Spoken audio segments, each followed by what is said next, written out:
let's begin. Today we are going to do the second part of Glimpses of India, which is Kurg. And Kurg is a coffee country famous for its palm rainforests and spices. No, I'm talking of Kurg. And Kurg is in India. We are talking about Glimpses of India. तो India की ही चीजों की बात हो रही है, India के places की बात हो रही है, and now we are going to talk about Coorg. You'll be surprised there are Nigerian people living in Gujarat and they speak Gujarati. They follow Gujarati traditions. There are different stories about them. So, can we? हमारी सारी voices यहाँ record हो रही हैं. Whatever you're doing. So midway between Mysore and the coastal town of Mangalore sits a piece of heaven that must have drifted from the kingdom of God. So midway between Mysore and the coastal town of Mangalore sits a piece of heaven that must have drifted from the kingdom of God. Which state is called the kingdom of God? Kerala. You have very poor knowledge about Indian tourism. It's Kerala. It's called God's own country. So from the kingdom of God, that is Kerala, there's a small piece of heaven which must have drifted. मतलब author says कि actually तो इस जगह को शायद केरला में होना चाहिए था, but it lies somewhere between Mysore and Mangalore. The land of rolling hills is inhabited by a proud race of martial men, beautiful women, and wild creatures. And this land, Coorg की ये जो जगह है, it is a land of rolling hills. मतलब दूर दूर तक जहां तक आपकी नजर जाती है, you can find hills beyond hills, right? And it is inhabited by a proud race of martial men. Martial men means men who are very brave, who have a way with weapons. उनको बहुत सारे weapons चलाने आते हैं. So they are a proud race of martial men, beautiful women and wild creatures. And this beautiful place is well blessed with lots of wild creatures, and the women of this place are very beautiful. So Kurg or Kodagu, the smallest district of Karnataka, is home to evergreen rainforests, spices and coffee plantations. Evergreen rainforests cover 30% of this district. During the monsoons, it pours enough to keep many visitors away. So Kurg या Kodagu इस district का नाम है, and it belongs to Karnataka. It is home to evergreen rainforest. तो अगर आप rainforest देखना चाहते हो इंडिया में, हम Amazon rainforest की बात करते हैं, everyone knows about them. But within India आपको same belt में आपको मिलता है evergreen rainforest in Kurg. And the place has many spices and coffee plantations. Evergreen rainforest covered 30% of this district, and during the monsoons, it pours enough to keep the many visitors away. So evergreen forest जो इस district को almost 30% cover करते हैं, which is a big area of the district, which is forest. And during the monsoons, it pours enough to keep many visitors away. और monsoons में इतनी बारिश होती है कि ज्यादातर visitors यहाँ से दूर रहना ही पसंद करते हैं. This Kurg से. Like nobody likes to visit Kurg during monsoons because of the rains. The season of joy commences from September and continues till March. Season of joy मतलब कि वो मौसम जबकि सब लोगों को यहाँ पे घूमना बहुत अच्छा लगता है, यहाँ रहना अच्छा लगता है, वो मौसम शुरू होता है after monsoons, that is begins in September, और September से March तक रहता है ये. The weather is perfect with some showers thrown in for good measure. The air breathes of invigorating coffee. Coffee estates and colonial bungalows stand tucked under the tree canopies in prime corners. और यहाँ की हवा जो है, it breathes of invigorating coffee means बहुत strong smell है यहाँ की हवा में कॉफी की. तो अगर कोई कॉफी लवर है तो उसको कुर्ग जरूर विजिट करना चाहिए. Coffee estates and colonial bungalows stand tucked under three canopies in prime corners. और coffee estates और colonial bungalows आपको बड़े बड़े estates के जो प्राइम कॉर्नर्स हैं, जहां पे बड़े बड़े शेडी ट्रीज हैं, वहां पे आपको कॉलोनियल बंगलोज, पुराने टाइम के कॉलोनियल बंगलोज आज भी दिख जाएंगे, और जो बहुत घने पेड़ों की छांव में छुपे होते हैं या दूर से ही आपको पार्शियली विजिबल होते हैं. The fiercely independent people of Kurg are possibly of Greek or Arabic descent. यहाँ के लोगों को ये माना जाता है कि कुर्ग में जो लोग रहते हैं वो मोस्ट प्रोबेबली या तो ग्रीक हैं या अरेबिक हैं. Reason? As one story goes, a part of Alexander's army moved south along the coast and settled here when return became impractical. तो ऐसा माना जाता है कि एक टाइम पे जब अलेक्जेंडर इस एरिया में टेरिटरीज में वॉर कर रहा था, इन टेरिटरीज को कैप्चर करने की कोशिश कर रहा था, एक टाइम ऐसा आया कि उसकी आर्मी का कुछ हिस्सा जो था वो साउथ की ओर चलते चलते काफी दूर निकल गया. Alexander's army might have moved somewhere else, या maybe Alexander छोड़ के चला गया इंडिया को. It could be either ways. So these people, he died in India only. Okay. तो might be कि that could be the reason कि उसकी आर्मी को लगाओ कि अब पीछे जाने का फायदा नहीं, अलेक्जेंडर है नहीं, तो चलो यहीं पे सेटल हो जाते हैं, जगह अच्छी लग रही है, लोग अच्छे लग रहे हैं, तो let's settle down here. So that is one theory कि यहाँ के लोग इस वजह से ग्रीक डिसेंट के हो सकते हैं. These people married amongst the locals and their culture is apparent in the martial traditions, marriage and religious rites. और वो ऑथर का ये कहना है कि इन लोगों ने वहां के लोकल्स से शादी कर ली और उसके बाद इन्होंने अपना कल्चर जो है उसको कंटिन्यू किया वहां पे लोकल से शादी करके। और ये इनके मार्शल ट्रेडिशंस, मैरिज और रिलीजियस राइट्स में आपको क्लियरली दिखता है, which are distinct from the Hindu mainstream. जो वहां का हिंदू मेन स्ट्रीम है उनसे ये बहुत अलग है। By the way, before I continue with the story, I would like to ask you कि क्या आपको लगता है कि हिंदूज में कोई मार्शल ट्रेडिशंस नहीं है? मार्शल मीन्स वेपन्स रखना, उनकी ट्रेनिंग करना। So we differ from this author.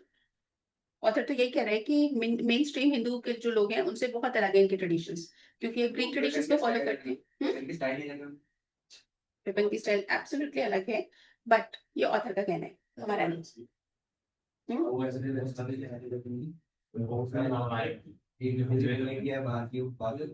Speak loudly because these three are too loud.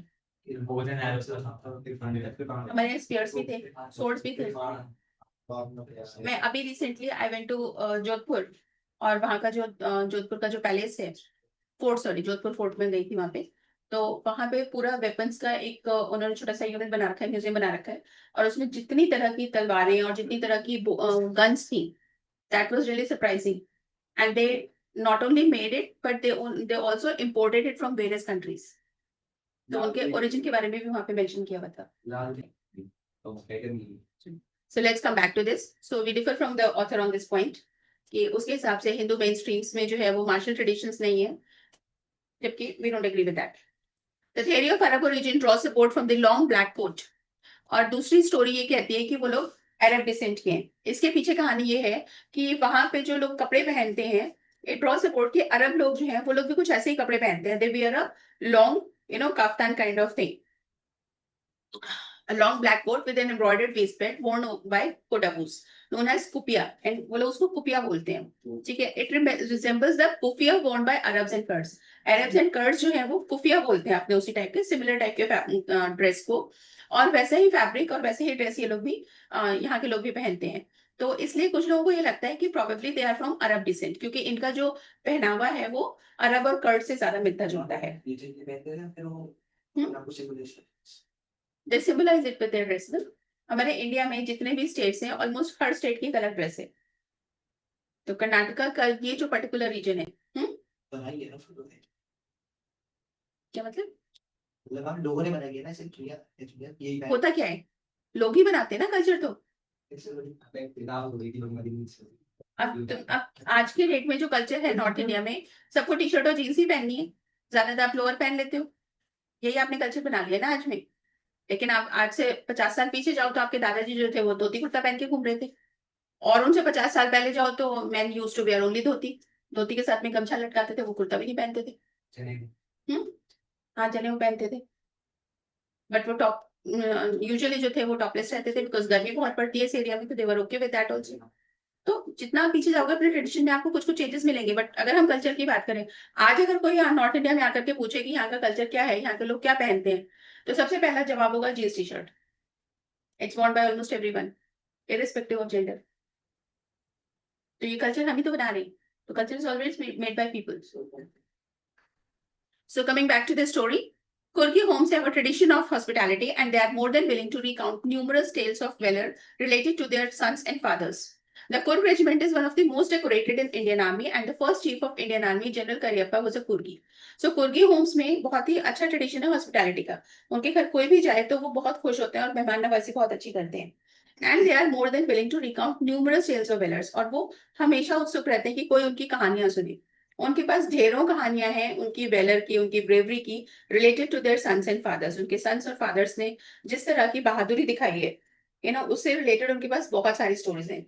The Coorg regiment is one of the most decorated in Indian army, and the first chief of Indian army general Cariappa was a Coorg.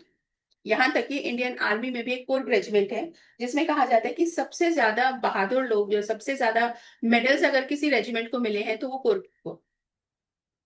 And this कुर्गी, और यहाँ तक कि Indian army का जो first chief था, that was also general Cariappa, and he was also a कुर्गी।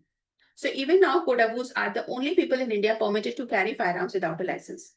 और यहाँ तक कि कोडाबूस एक इकलौता ऐसा कम्युनिटी है इंडिया में जिसको विदाउट लाइसेंस फायरआर्म्स कैरी करना अलाउड है।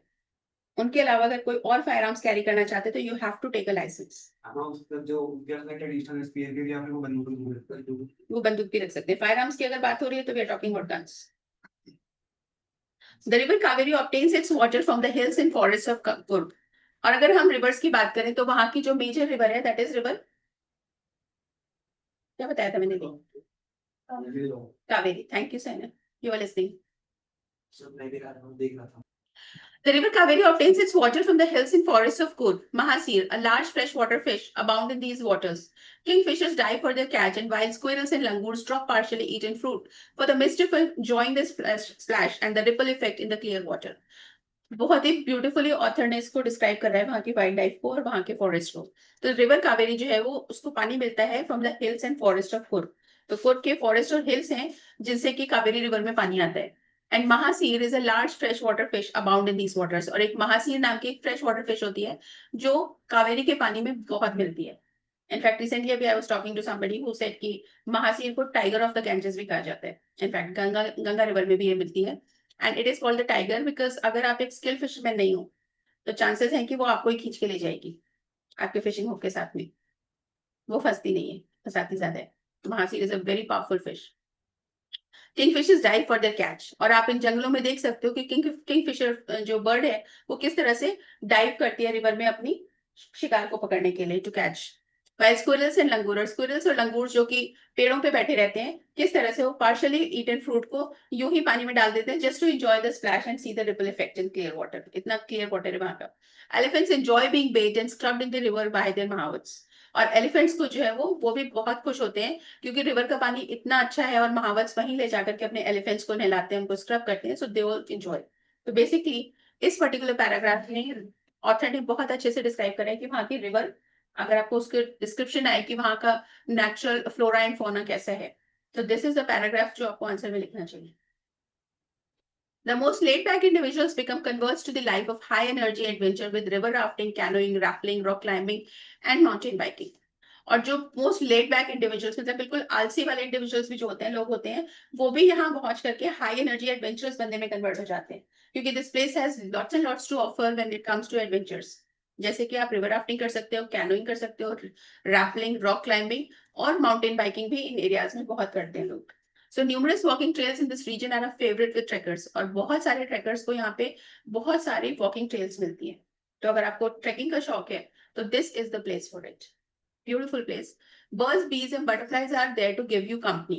Macaques, Malabar squirrels, langurs, and slender lories keep a watchful eye from the tree canopy. अगर हम बात करें बर्ड्स, बीज एंड बटरफ्लाइज की, तो ये भी यहाँ पे आपको कंपनी देने में कोई कसर नहीं छोड़ते। बहुत सारी वैरायटी ऑफ बर्ड्स हैं, बीज हैं, and there are butterflies. Macaques and Malabar squirrels, langur, slender lorises, ये सब ट्रीज की कैनोपी में छुपे बैठे होते हैं और वहां से आप पे नजर रखते हैं कि आप इनके जंगल में क्या कर रहे हो। I do, however, prefer to step aside for wild elephants. और ऑथर कहता है कि मैं जो है अक्सर वाइल्ड एलिफेंट्स के लिए रास्ता छोड़ देता हूँ, उनके रास्ते में नहीं आता। The climb to the Brahmagiri Hills brings you into the panoramic view of the entire misty landscape of Kurg. और अगर आप ब्रह्मगिरी हिल्स पर चढ़ के जाते हो तो उसके टॉप से आपको ब्यूटीफुल पैनोरामिक व्यू दिखता है पूरे शहर का, which is shrouded in misty mist. तो पूरा का पूरा कुर्ग का लैंडस्केप जो है वो हल्के हल्के मिस्ट में कहीं से दिखता हुआ, कहीं से छुपता हुआ ब्लर विजन होता है, but it looks amazingly beautiful. A walk across the rope bridge leads to 64-acre island of Nisargandhama. Running into Buddhist monks from India's largest Tibetan settlement at nearby Bailakpe is a bonus. The monks in red, ochre, and yellow robes are amongst the many surprises that wait to be discovered by visitors searching for the heart and soul of India right here in Kurg. Now he says कि अगर आप वहां से there's a ropeway bridge, rope bridge है वहां पे, which leads to a 64-acre island of Nisargandhama. जब आप ब्रह्मगिरी हिल्स जाते हो और वहां से वापस आ रहे हो तो आपको एक रोप ब्रिज मिलता है जिसको क्रॉस करके आप एक आइलैंड में पहुंच जाते हो। It's a very small island, hardly 64 एकड़ का आइलैंड है ये। इसका नाम है निसारगंधमा। और यहाँ पे अगर आप घूमते हुए आपको घूमते हुए यहाँ पे बुद्धिस्ट मंक्स मिल जाएंगे from India's largest Tibetan settlement. India में तिब्बतन्स का लार्जेस्ट सेटलमेंट जो है वो यहाँ पर है, बाइलकुपे लेक है वहां पे, उसके पास में, which is an added bonus. The monks in red ochre and yellow robes, ये मंक्स जो है जो रेड ओकर और येलो रोब्स में है, ये अमंग द मेनी सरप्राइजेस हैं जो कि आपका इंतजार कर रहे हैं कि आप इन्हें डिस्कवर करो। दे आर द वेरी, जब आप इंडिया के हार्ट एंड सोल को ढूंढ रहे हो तो आपको यहाँ पे तिब्बतन सेटलमेंट मिलेगा जहाँ पे बुद्धिस्ट मंक्स मिलेंगे, right here in Coorg. So that's how the author has described us the Coorg. Is it not an irony that he's talking about Tibetan settlement and he's calling it the heart and soul of India?